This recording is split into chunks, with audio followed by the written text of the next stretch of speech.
Hi, Joanna Rochester, Soul Alchemist. Sorry, all of a sudden there's a whole bunch of things that came up on my screen right there.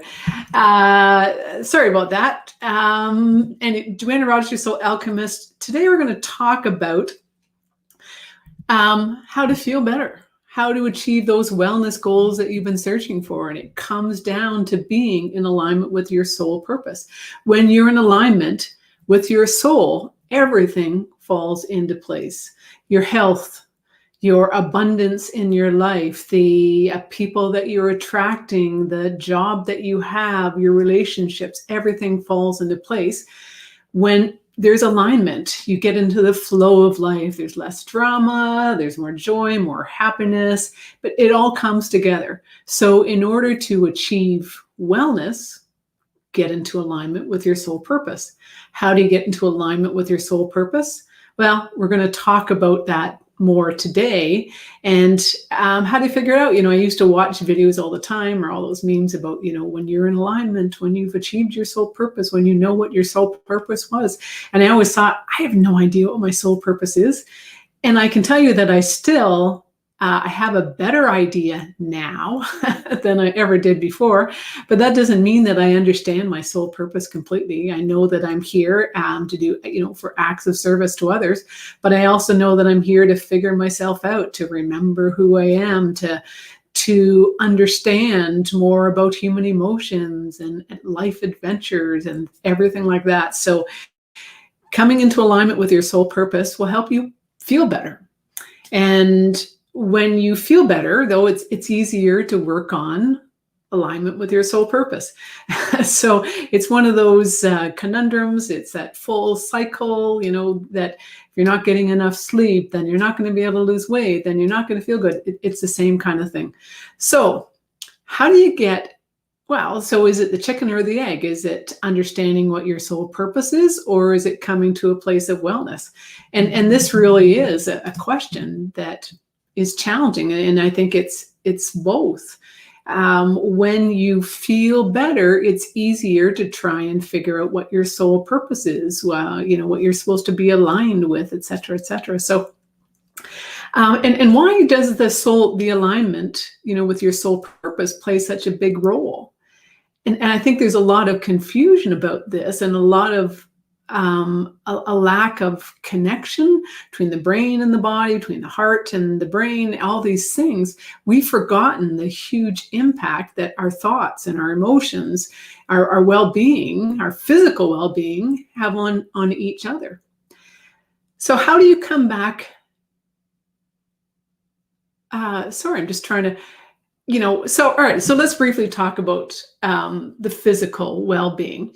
So often, well, not so often, always, not mental, but I'm not talking about mental health here. I'm talking about the spiritual and emotional health will manifest as physical imbalances. So in order to address physical imbalances, you have to address the emotional and the spiritual components, which incorporates mental health also. But your physical wellness has a huge impact upon your mental health and upon your spiritual health and upon your emotional health. So it all goes hand in hand. You can't separate it. And so when you come into alignment, you're bringing all of those pieces together, and you're coming back to who you truly are, letting go of your story. I talk a lot about story, whether it's here or in Soul Alchemy, your story, because your story is maintaining those health issues. Your story is maintaining the emotional, spiritual issues that brought you to this point. So coming back into alignment is becoming aware of what your story is. And if that story is part of physical lack of alignment or ill health or out of balance, then it's all going to be maintained. So a question then, maybe we'll start there. Do you see yourself as sick? Do you see yourself as broken? Do you see yourself as someone, I've always been this way? And when I hear someone say that, I just want to sit down with them and say, no, just because you have had headaches for years or diabetes or something along that lines, or diabetes runs in your family, it doesn't mean that you have to develop it.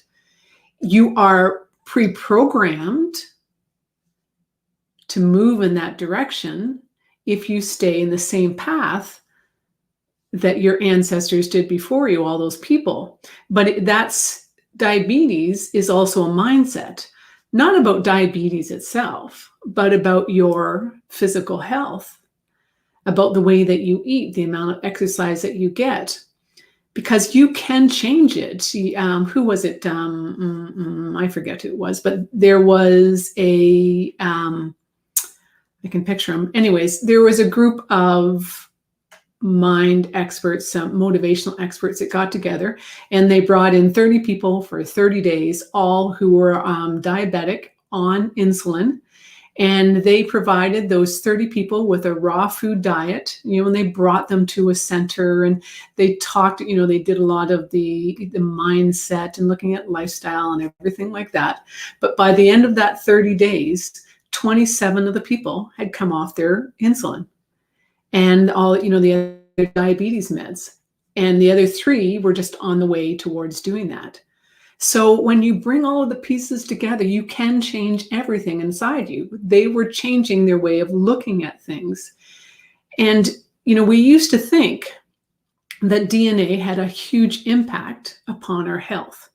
And we now know that that is not nearly as true. We used to say, if diabetes ran in their family, people would think, 60 to 70% chance that you were going to get it. It is much, much lower than that.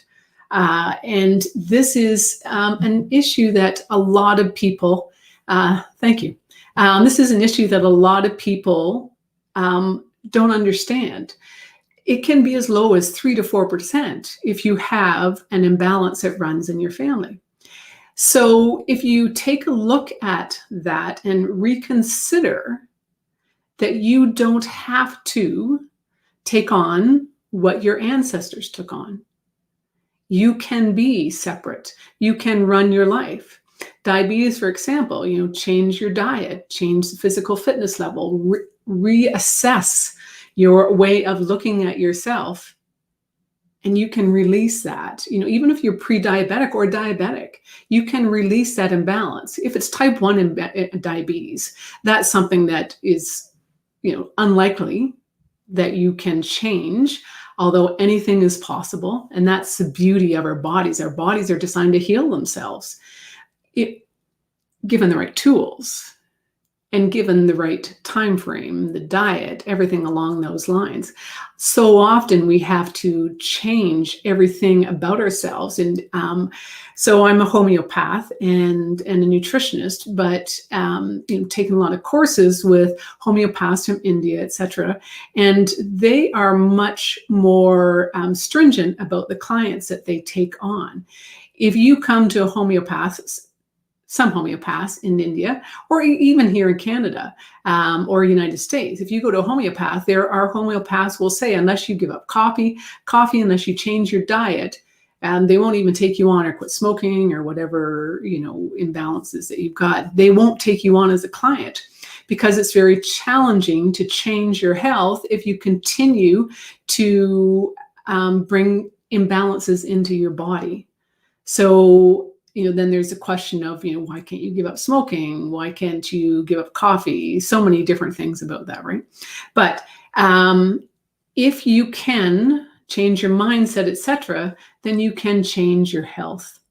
And then you can start moving towards awakening, becoming more conscious. But it's all going to happen all the same thing. The fact that you are here today indicates that you are on a journey of greater consciousness, greater awakening, ascension, however you want to describe it. But you become more aware that there's more to life and you're searching for more. And so you may have been brought to this place because you feel stuck in your life. And so if you feel stuck, this is where looking at that whole picture will help you come unstuck. And the very first thing, once again, is becoming aware that you are stuck. Because so often in our lives, We just know that something's not right. We know that we're not particularly happy. Our health isn't that great. There's so many factors here, but we just feel stuck where we are. And when you reach that point where you become aware that you're stuck, that's when change can truly take place. And that's when you can take a look at your life and start to understand, become more conscious, become that observer that I always talk about, of observing your physical symptoms, observing your emotional symptoms, observing the spirituality, where you're at with regards to that. And what are you tapping into with regards to that? What consciousness are you tapping into? Are you getting caught up in the world and watching news all the time, or talking to people all the time about what's going on? Ideally, we are in a state of neutrality with regards to what's taking place in the world. And not to say that we can't comment, right or wrong, or not right or wrong, sorry, because there's no right or wrong. That's your judgment of things. But instead of being able to sit back and know for yourself, that you want to be vaccinated or you don't want to be vaccinated, to understand that, there's no place for fear. And I think that's maybe the biggest thing is being strong in yourself and knowing yourself and understanding your beliefs and yourself and the truth about what you see, and not judging those that don't agree with you, but also not being, moving towards militancy or, very passionate, strong responses to your side of the story. Let me think. For example, the other day was talking with a client, and the client made a statement of, that the world is very scary right now. And as soon as she said that, the world's not a scary place. This world that we live in is a very beautiful world. There's so much going on. We have so much to be grateful for, especially in the part of the world I live in. Like it's a gorgeous world. We're just starting to open things up. Life is coming back towards a more normal state.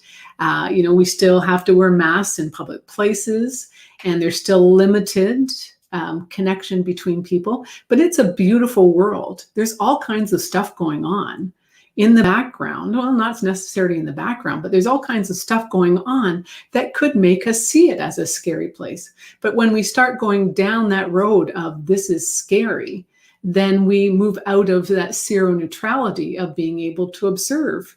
Yes, I read a lot of stuff that's going on about, the pandemic, about all of the things associated with that, and the issues that are behind the scenes.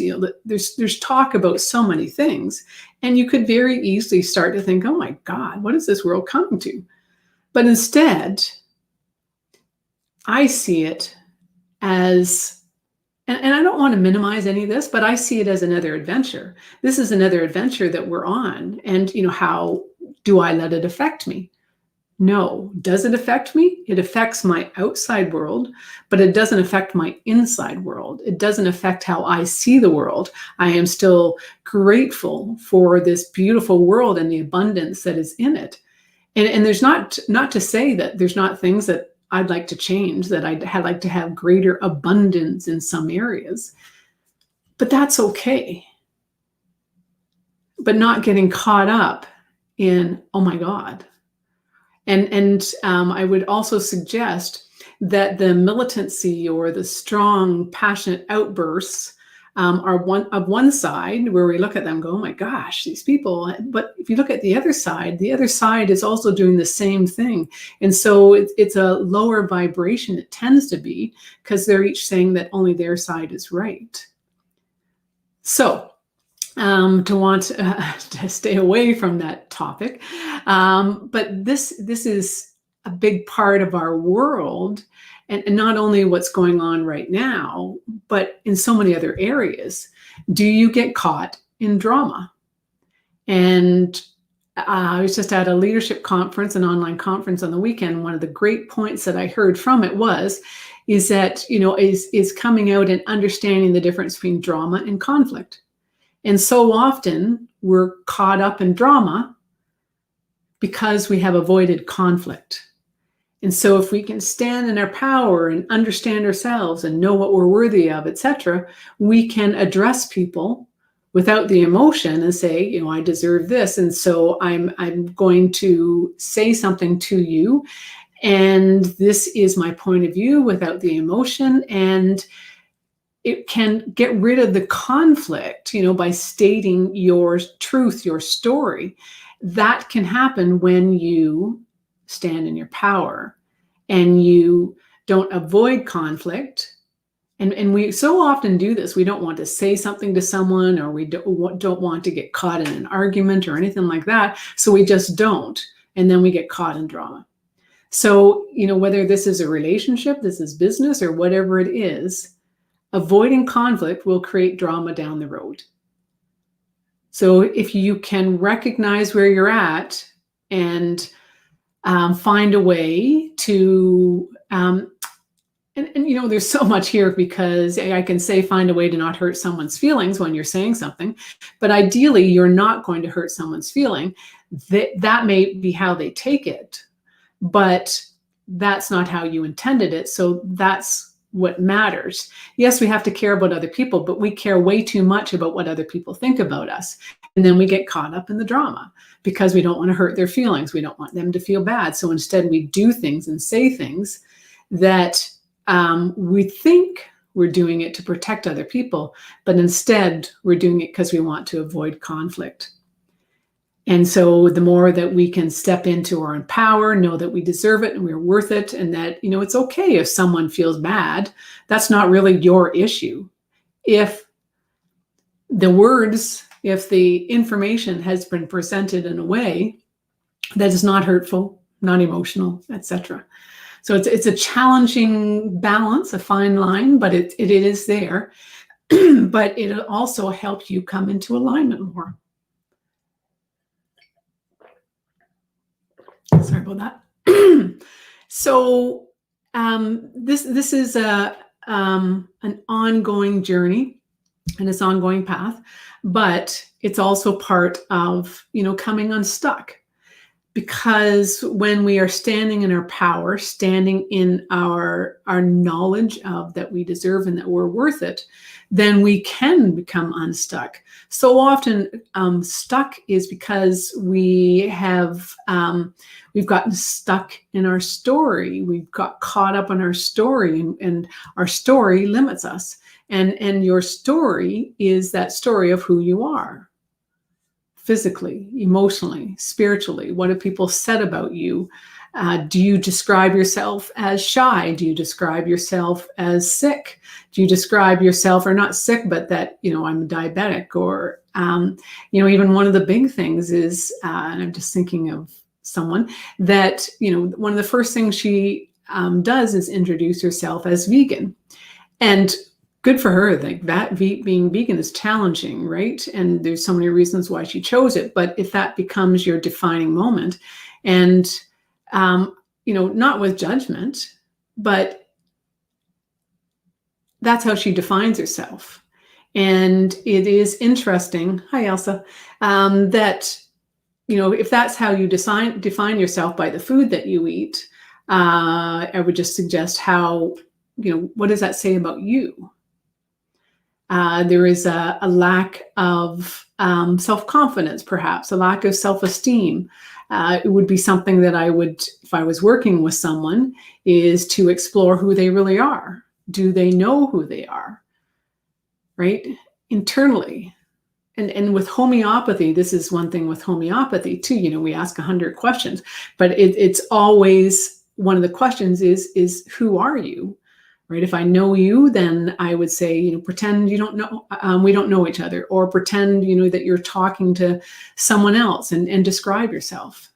And most people describe themselves as a mother, a sister, a friend, right? But that's not, it is who you are, but it's not who you are. Those are your relationships. And the more you can dive into who are you, right? A healer, a teacher, a very caring, very loyal person, a beautiful soul. All these pieces come together.